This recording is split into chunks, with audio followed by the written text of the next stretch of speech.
चलिए श्री महालक्ष्मी व्रत की पावन कथा शुरू करते हैं। जय लक्ष्मी माँ।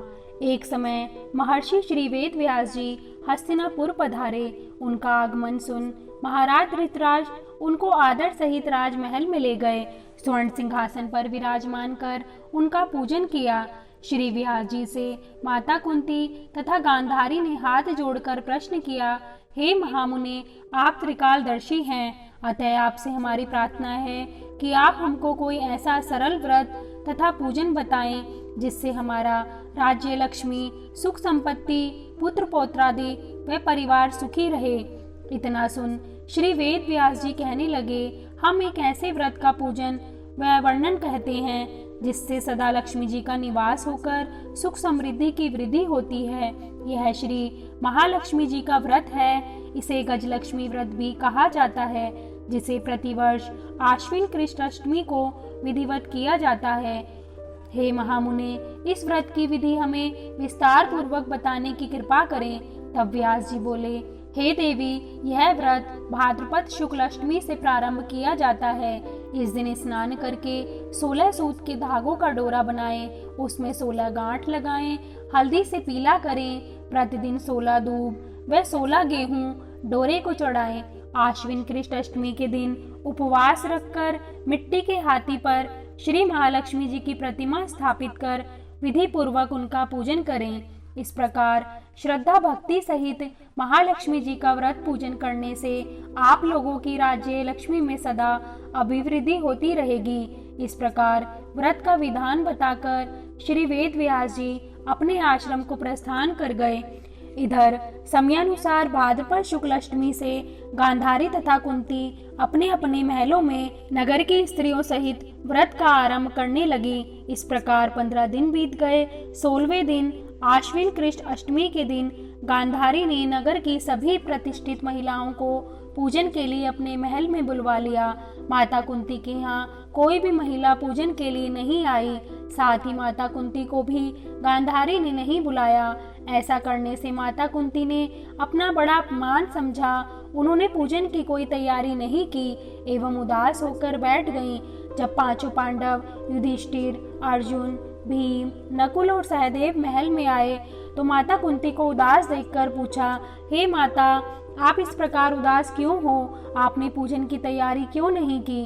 तब माता कुंती ने कहा, हे पुत्र, आज महालक्ष्मी जी के व्रत का उत्सव गांधारी के महल में मनाया जा रहा है। उन्होंने नगर की समस्त महिलाओं को बुला लिया और उसके 100 पुत्रों ने मिट्टी का एक विशाल हाथी बनाया, जिस कारण सभी महिलाएं उस बड़े हाथी का पूजन करने के लिए गांधारी के यहाँ चली गईं, लेकिन मेरे यहाँ नहीं आई।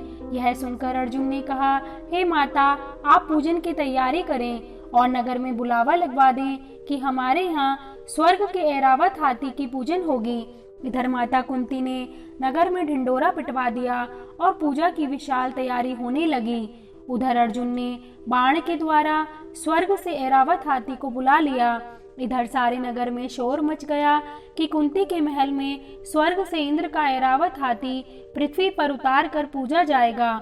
समाचार को सुनकर नगर के सभी नर नारी, बालक एवं वृद्धों की भीड़ एकत्र होने लगी। उधर गांधारी के महल में हलचल मच गई।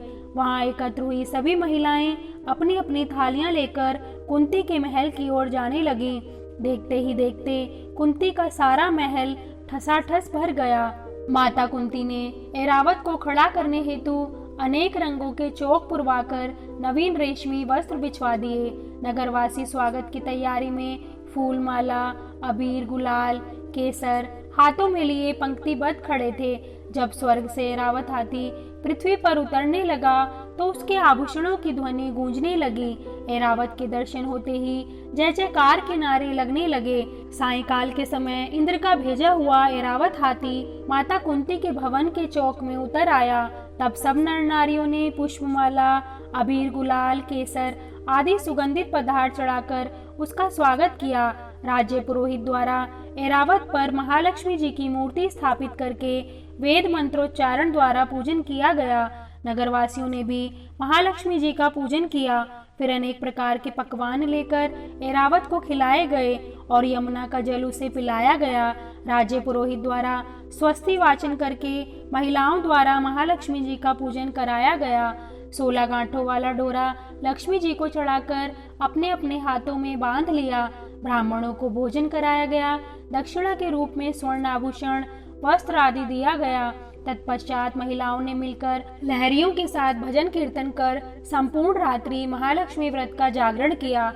दूसरे दिन प्रातः राज्य पुरोहित द्वारा वेद मंत्रोच्चार के साथ जलाशय में महालक्ष्मी जी की मूर्ति का विसर्जन किया गया। फिर ऐरावत को विदा कर इंद्रलोक भेज दिया। इस प्रकार जो स्त्रियां श्री महालक्ष्मी जी का विधि पूर्वक व्रत एवं पूजन करती हैं, उनके घर धन धान्य से पूर्ण रहते हैं तथा उनके घर में महालक्ष्मी जी सदा निवास करती हैं। इस हेतु महालक्ष्मी जी की यह स्तुति अवश्य बोलें। महालक्ष्मी नमस्तुभ्यं सुरेश्वरी, हरिप्रिये नमस्तुभ्यं दयानिधे। शास्त्रानुसार इस व्रत पर महालक्ष्मी जी को 16 पकवानों का भोग लगाया जाता है। 16 बोल की कथा 16 बार कहे जाने का विधान है। वह कथा के बाद चावल या गेहूं छोड़े जाते हैं। 16 बोल की कथा इस प्रकार है। अमोती दमोती रानी, पोला पर ऊंचो सो पर पाटन गांव, जहाँ के राजा मगरसेन दमयंती रानी। कहे कहानी सुनो हो महालक्ष्मी देवी रानी, हमसे कहते तुमसे सुनते 16 बोल की कहानी। इस प्रकार कथा संपन्न हुई। जय लक्ष्मी माँ। दोस्तों, अगर आपको हमारी वीडियो पसंद आई हो तो कमेंट करके जय लक्ष्मी माँ अवश्य लिखें और हमारे चैनल को सब्सक्राइब करना ना भूलें। Thank you.